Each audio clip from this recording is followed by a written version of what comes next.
Magluluto tayo ng baboy.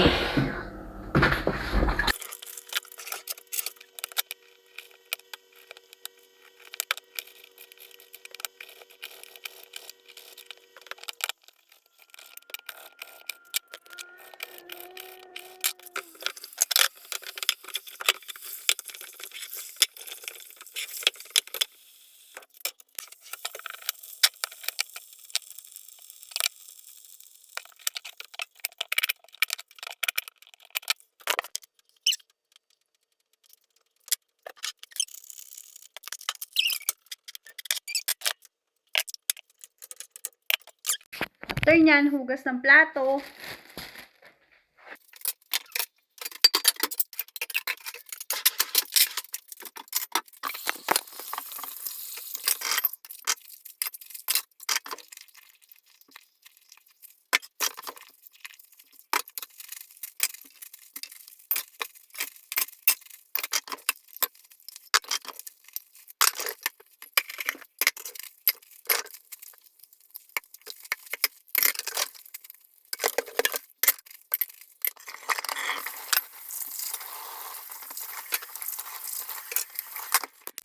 Sana all may naglalampuang pusa. Yan sila oh. Ay, Diyos ko, May. Ano yarn? Ha? Ang dami pa palang nakatabing chocolate sa pantry namin, kaya naman binuksan ko at pinagsama-sama ko na lang silang lahat. Yung Malteser nga pala na gold ay sobrang sarap yun mga mare, kaya itry nyo na. Mas gusto ko siya kaysa sa chocolate. Pati nga yung M&M na blue ay nagustuhan ko kasi may wafer siya sa loob.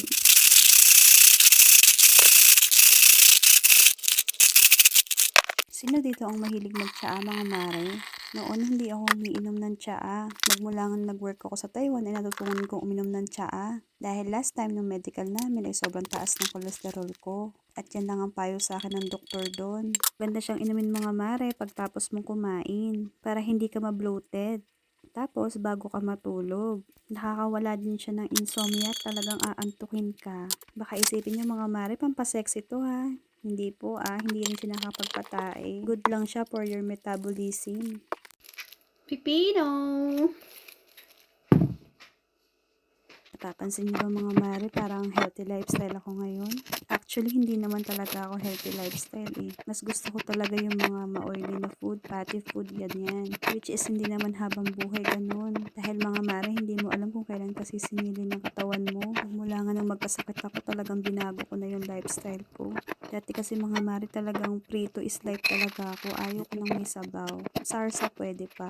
Kaya kayo mga mare, ingatan ng inyong mga katawan dahil hindi natin alam kung kailan tayo sisingilin. O siya mga mare, see you on my next video. Bye-bye!